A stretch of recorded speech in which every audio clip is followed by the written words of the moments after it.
Mas eu acho que para o tempo que a gente está vivendo, a tragédia é uma coisa que acabou ficando, não é que não é na moda, não, mas ela ficou na berlinda de novo, porque nosso dia a dia, a gente quer escapar do trágico sempre, não é? A gente quer escapar do que é doloroso. E de repente, essa pandemia nos colocou diante do trágico, né? O trágico está, a morte ronda, ela sempre ronda a nossa vida. É que a gente tenta fingir que não ronda, mas ela sempre ronda a vida. Ela sempre está à espreita, não é? Um acidente, enfim, uma doença, seja à espreita de nós ou à espreita dos nossos ou dos nossos parentes ou vizinhos, o que seja, né? Só que agora isso ficou mais evidente. Mas não é por isso que eu estou abordando tragédia, porque eu sempre estudo, eu gosto de estudar essa forma literária. E eu consegui algumas respostas. Uma das respostas que eu consegui é que a tragédia é uma forma literária que responde exatamente ao terror da morte. Se não fosse isso, isso é uma coisa tão forte, essa história da tragédia organizar a morte e dar uma forma à morte, é por isso que é uma das formas que a gente herda desde os gregos, não é? É por isso. Enfim, essa imagem que eu escolhi aqui não é uma imagem do Hamlet, mas podia ser, porque vocês vejam aqui, ó. Espera aí que eu tenho que mudar aqui o lugar do meu... aqui, ó. Aqui você tem uma imagem muito parecida, né? Então, essa imagem de alguém segurar um crânio e olhar, né, contemplar uma caveira, não foi Shakespeare que inventou isso, absolutamente. Isso já é uma imagem que, na época de Shakespeare, já circulava. Tinha gente que... porque essa história da arte de morrer bem, que é chamada ars moriendi, né? Vem lá dos gregos, né? Como se preparar para o momento da morte, ou como guiar a nossa vida tendo a perspectiva do fim. É que, com o tempo, acho que nós fomos nos afastando, porque isso é doloroso, isso é difícil, então nós fomos nos afastando desse assunto para outros assuntos, não é? Mas essa caveira era um objeto decorativo. Na época de Shakespeare, você deixava um dinheiro da tua herança, você podia deixar um dinheiro da tua herança separado para dar anéis de morte, de caveira. Hoje em dia está na moda de novo, mas de caveira para os amigos, para eles lembrarem de você. Então, essa ideia da caveira é a ideia que está no Hamlet, do lembre-se de mim, remember me. O fantasma, as palavras dele são essas, né?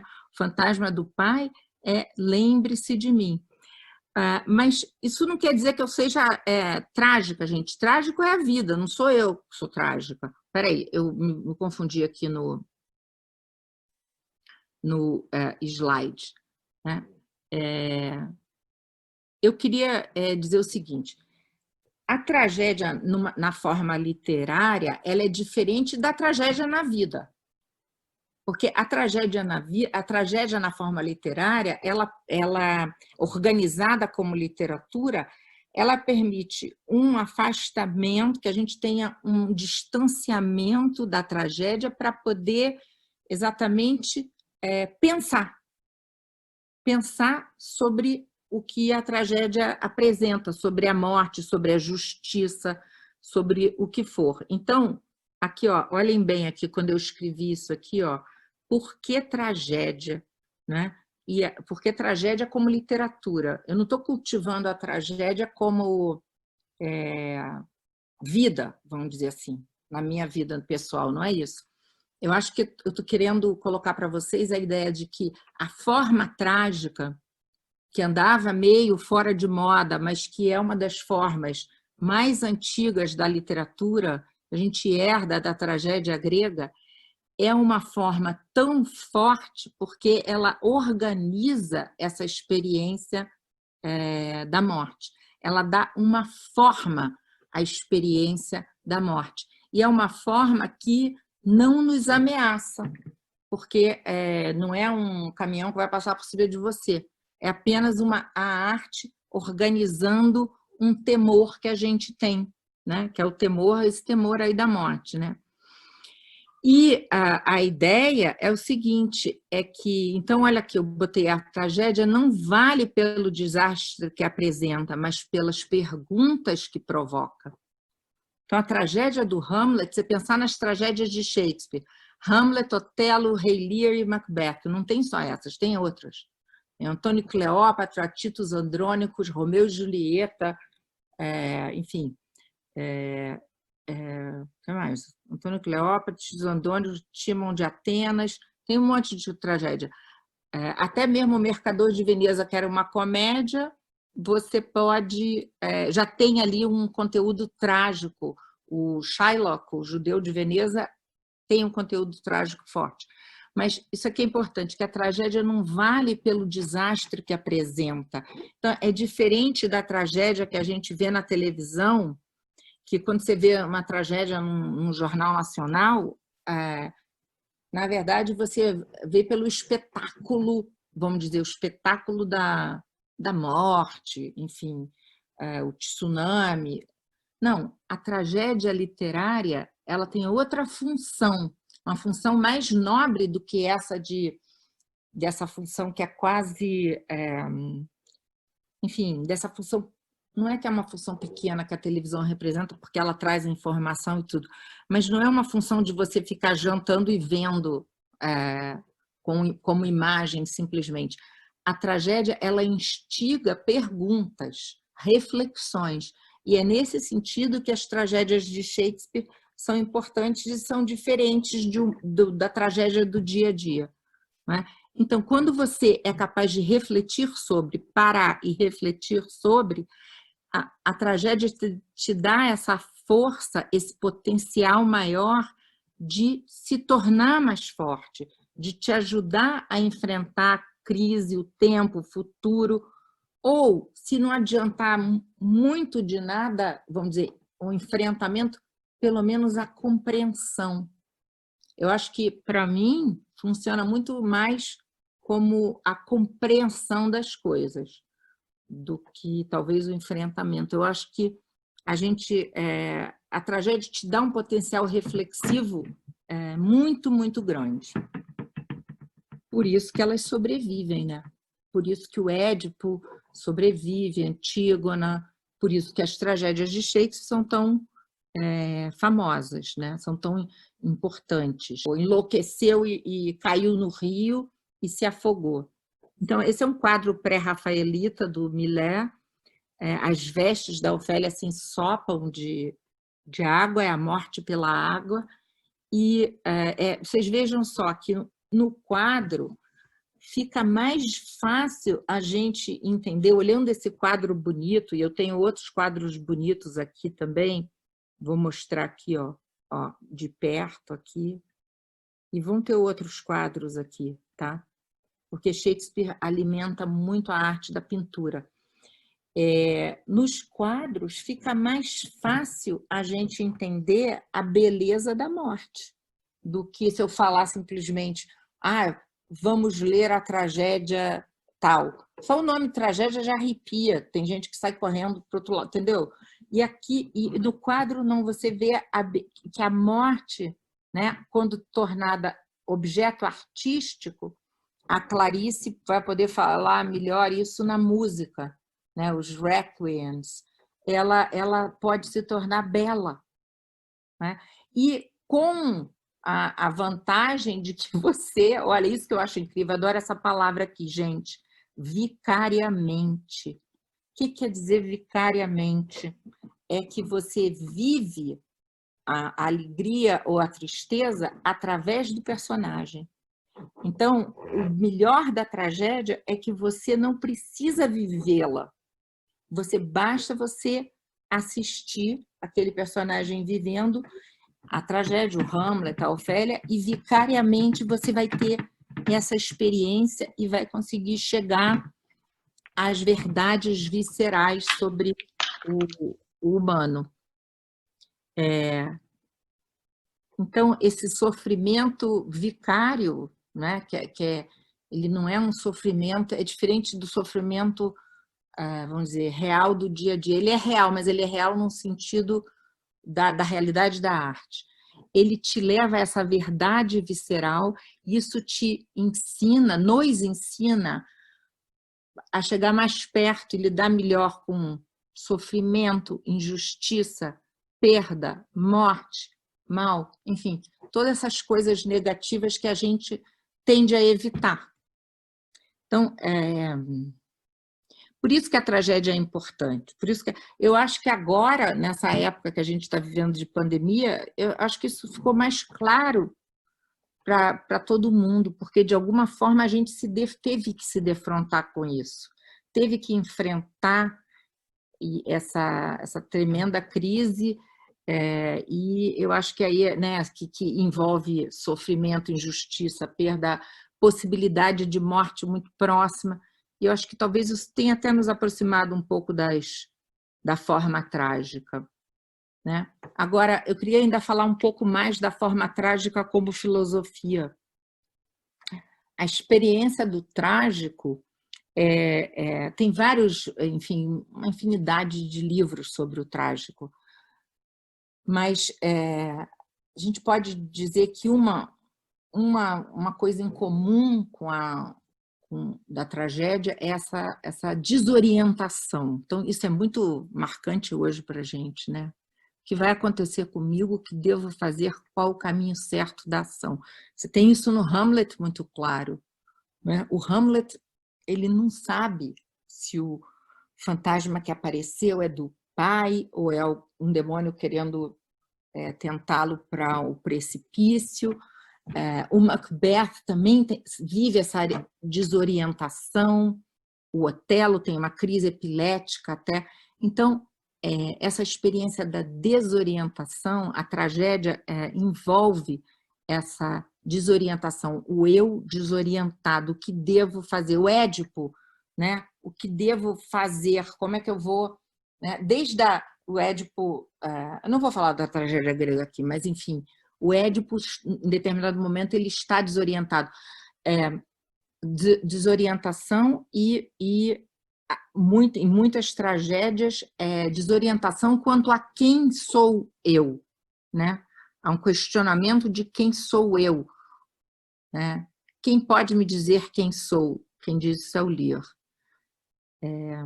Então, eu vou falar um pouco mais de tragédia, né? Então, que a tragédia é isso que amplia nossos questionamentos sobre perda, valores, significados são aguçados, né? A descoberta é à medida que você sofre, quer dizer, de alguma forma o sofrimento ensina.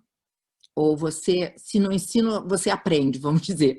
De alguma forma há um aprendizado forçado, não é, com a tragédia. Então,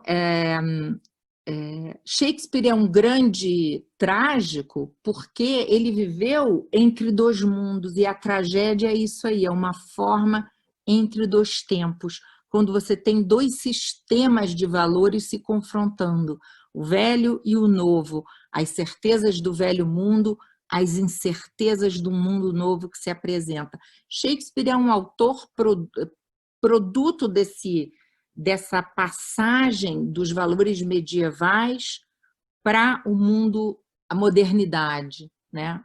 O mundo, o renascimento, que hoje em dia a gente chama de modernidade early modern, o início da modernidade, que se prolonga até os nossos dias. Por isso que Shakespeare vale para a gente, porque a gente vive, vamos dizer, no mesmo ethos, digamos, ethos do early modern, da modernidade, que Shakespeare vivia. Então, por isso que a forma trágica foi tão bem, vamos dizer, usada por Shakespeare, porque ele, como autor, ele estava entre esses dois mundos, né? O ethos medieval, o medievo, aqueles valores, e a modernidade que se abria, as grandes navegações, o humanismo, as traduções de livros. Isso a gente também pode falar mais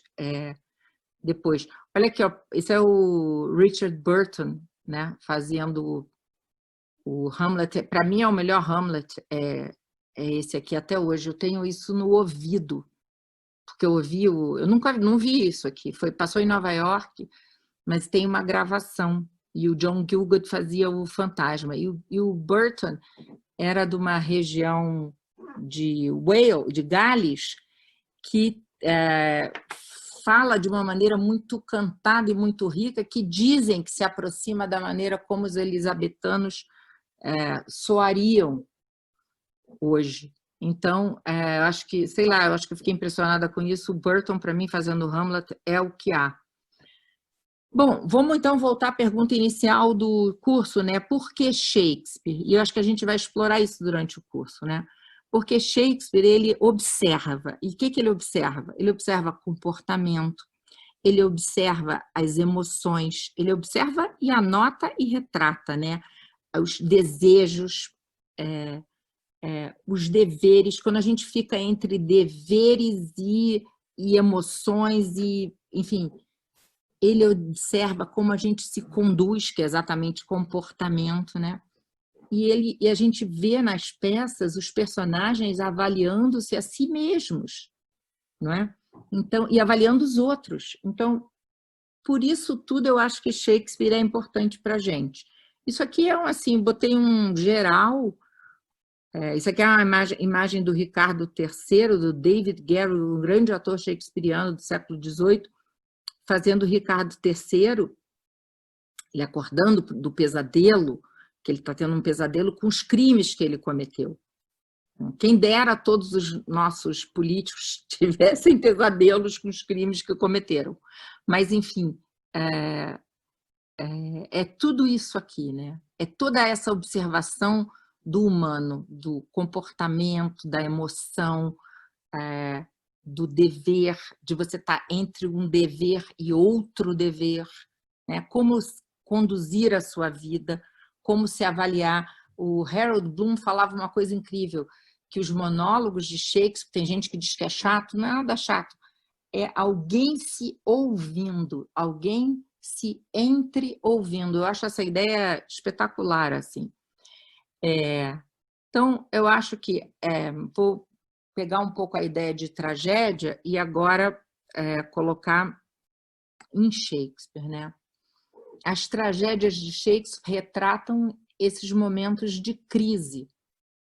Então, o momento de crise é o que a gente está vivendo hoje, né? E se eu puder dizer que tem um ensinamento, eu vou botar esses dois ensinamentos aqui, ó. A necessidade de ter paciência e de estar pronto para o que vem pela frente. Esse que vem pela frente é a morte, ou é a doença, ou é o sofrimento, né? Paciência e prontidão. Quem já leu alguma peça de Shakespeare vai lembrar. Paciência, o Lear fala isso. Uma hora determinada, o rei Lear diz isso. Me dê paciência. E prontidão é a frase-chave do Hamlet, que a gente vai ler daqui a pouquinho um trechinho. Estar pronto, o Hamlet vai dizer, estar pronto é tudo. Né? Ele fala em inglês readiness, estar pronto. Is all. É tão simples como ele escreve, né? Então, as tragédias de Shakespeare, elas retratam momentos de crise daqueles personagens, né? Aqueles personagens vão ter que enfrentar dilemas difíceis para eles, né? Como enfrentar aquele determinado dilema, o sofrimento, a morte, o fim, etc.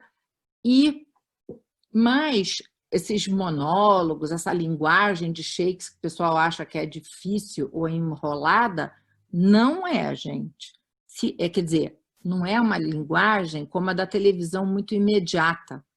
É uma linguagem que está afastada da gente 400 anos. Mas se ela permanece, é porque tem um valor ali. Eu vou tentar, ao longo do curso, mostrar para vocês que valor é esse. Não é?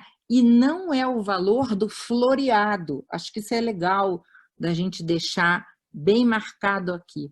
Porque, veja bem, o grande monólogo do Hamlet é ser ou não ser, to be or not to be. Olha a simplicidade das palavras. Então, é claro que a época de Shakespeare, a Inglaterra de Shakespeare, 400 anos atrás, a poesia era floreada, cheia de metáforas, mas Shakespeare, ele tem isso também. Mas a minha leitura de Shakespeare é que é dessa valorização do essencial. E to be or not to be é difícil ser mais essencial que isso.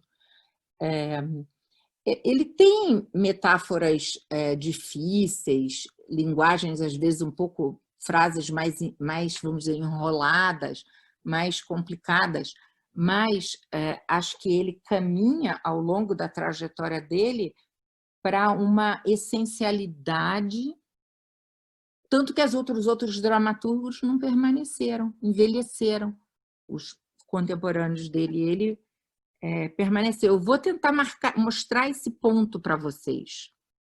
Olha aqui, ó. Então agora eu vou pedir para o Alexandre ler esse trechinho aqui. Eu vou situar para vocês esse trechinho e depois peço para o Alexandre ler. É o seguinte: na peça Hamlet, quando o Hamlet ele tem o dilema de que se ele vai matar ou não o tio, se o fantasma que contou se o fantasma que veio do país desconhecido, de onde nunca ninguém voltou, palavras do Hamlet, se esse fantasma é de fato o fantasma do pai dele, o espírito do pai dele, mas então é uma contradição, como que o espírito voltou de um país desconhecido, não descoberto, an undiscovered country, um país não descoberto, da onde ninguém nunca retornou. Então o fantasma retornou, ou se o fantasma é demoníaco, está tentando o Hamlet para a morte, exatamente, para um precipício, tentando atraí-lo para um precipício. Então, durante 4 atos, o Hamlet fica nesse dilema. E no 5º ato, ele toma a decisão, e a decisão dele é esse momento aqui. Ele tem um pressentimento de que o duelo que ele vai travar não vai ser bom, ele não tem um bom pressentimento em relação ao duelo, ele tem um pressentimento de morte. E aí o amigo que está com ele, o Horácio, diz assim: mas meu senhor, se o senhor tem esse pressentimento, adie esse duelo. E ele disse, e aí o Hamlet tem essa frase aqui, como é que é? Not a wit, em inglês eu lembro, em português, nós desafiamos o augúrio. E aí ele fala essa parte toda aqui, seja o que for, é o let be, que o John Lennon copiou, né, gente? Só que ele botou o let it be. Mas, não, a ideia é let be, é essa ideia, né? Tem que estar pronto para as coisas, você tem que estar pronto para quando as coisas se apresentam para você. Alexandre, você quer ler esse diálogo? Esse diálogo não, deixa eu ver se eu pego aqui o diálogo inteiro, essa passagem aí eu vou desabilitar peraí, gente, vou desabilitar para vocês verem o Alexandre, tem que interromper, né, o compartilhamento. Aí o Alexandre, deixa eu ver se você está aí, Alexandre? Tô aqui, me ouve? Sim, aí a gente bota você bem grandão aí para a gente ver essa maravilha. Deixa eu só ver se eu pego aqui, te dou a deixa, tá? Da passagem. Eu devia ter pegado isso aqui, é depois do coveiro, é depois da cena dos coveiros. E aí, você está com um livro aí ou você está com essa passagem, Alexandre? Eu estou com o livro também. Qual deles? Deixa eu ver se a edição é a mesma que a minha. Que aí a gente vê já pela página. Eu Ó, estou foi esse aqui, velho, meu, gente. Olha o estado, dá para notar que eu andei estudando. O estado desse livro aqui é uma edição que eu adoro, na estante virtual, porque tem o Macbeth e o Lear, e são o Macbeth e o Hamlet. Nessa edição, Alexandre, é na 165. Você está em qual cena? É no ato 5, cena 2. Ato 5, cena 2. Então, é essa cena em que o Horácio está conversando com Hamlet, vem um emissário do rei e chama o Hamlet para um duelo. E aí, quando o nobre sai, que é o Osric, o Horácio diz assim... deixa eu ver aqui. Sim. Aí o Hamlet diz assim, é uma espécie de pressentimento que talvez perturbasse uma mulher. Aí o Horácio diz, se seu espírito rejeita alguma coisa, obedeça-lhe. Eu evitarei que venham para cá, dizendo que o senhor não se sente disposto. E aí o Hamlet vai fazer essa passagem que o Alexandre vai ler, que é a afirmação da prontidão, do estar pronto. Vamos, Alexandre. Certo. Você quer fazer o Horácio? Não, já fiz. Eu quero que eu já expliquei a situação, só quero que você faça essa do agouro, do augúrio. Tá. É porque, na verdade, a gente podia fazer direto. Tá, então direto. Tá. Só para me dar a deixa, porque ele responde ao Horácio antes da sua citação no PowerPoint. Tá. Então, vamos fazer. Então, é o seguinte, eu vou começar com um pouquinho antes, então, com o nobre, para o pessoal entender, né? Um nobre chega convidando o Hamlet para o duelo. Meu senhor, sua majestade enviou-vos saudações pelo jovem aqui. Manda saber se continua a ser de vosso agrado bater-vos com Laertes, ou se desejais mais tempo. Sou constante em meus propósitos. Eles coincidem com o prazer do rei. Se ele está preparado, eu estou pronto. Agora ou em qualquer outro momento, desde que esteja tão apto quanto agora. O rei e a rainha e todos estão descendo. Aí em boa hora. A rainha deseja que sejais amáveis com Laertes antes do início do encontro. Ela aconselha bem. Aí o Horácio fala, meu senhor perderá essa aposta. Não creio. Desde que ele foi para a França, eu tenho treinado constantemente. Eu vencerei com a vantagem que me oferecem. Mas não podes imaginar a angústia que sinto aqui no coração. Mas não importa. Não, meu bom senhor. Não, isso é tolice. É uma espécie de pressentimento que talvez perturbasse uma mulher.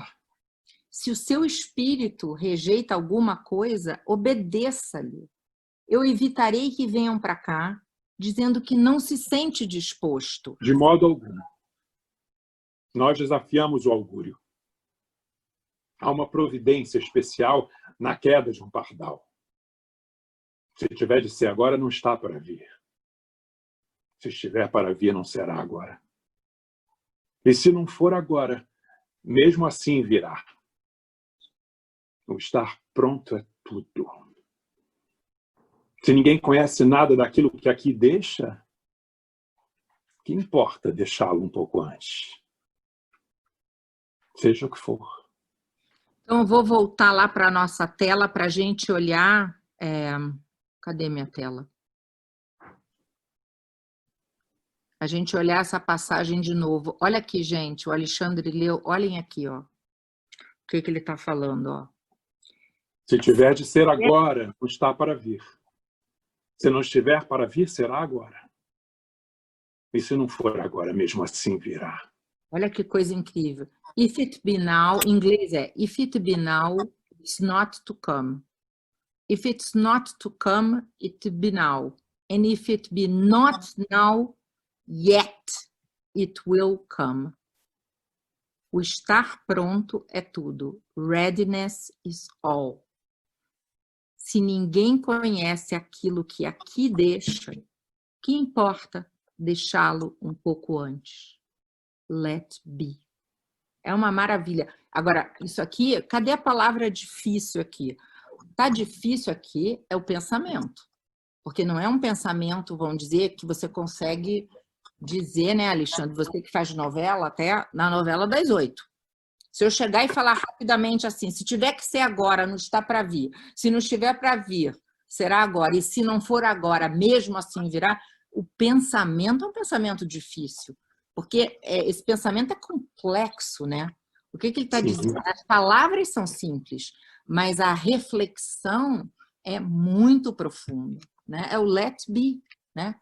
Mesmo assim virá, você tem que estar pronto. Readiness is all.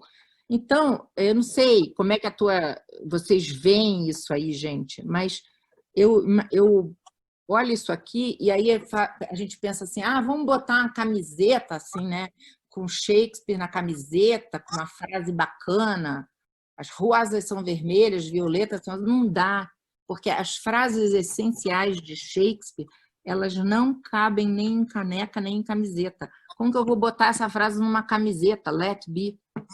Entendeu? Não vão entender, né? Readiness is all, quer dizer, a gente entende se a gente tem aquela bagagem, mas se a gente não tem a bagagem, parece meio, não sei se parece meio bobo, né? Ou é complexo. Então, imagina você ler isso aqui, você está acompanhando a peça, e aí você vê o dilema do Hamlet, que finalmente ele não vai mais adiar o que tiver que...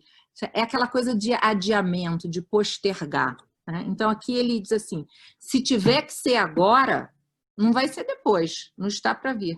Se não está para vir, será agora. E se não for agora, isso que é o interessante, e se não for agora, mesmo assim virá. Então, você tem que estar pronto na vida para o que der e vier. E a vida não te dá tempo para se aprontar. O Hamlet tem 4 atos, tem 4 atos para se aprontar, né? A vida não te dá tempo, ela te pega de surpresa e você tem que se aprontar rapidamente para o que der e vier. Eu acho a reflexão assim espetacular, eu acho que ela funciona na peça e funciona... Então, a minha experiência de leitura de Shakespeare é essa. Você tem que ler e essas passagens bacanas, assim, né? Você tem que ler, entender na peça, e aí você tem que possuir isso aqui. Você tem que fazer isso aqui virar teu repertório, sabe? Senão não funciona. Então, a linguagem de Shakespeare que acham que é embolada é essa aqui. O pensamento é difícil, mas eu acho que a linguagem não é difícil.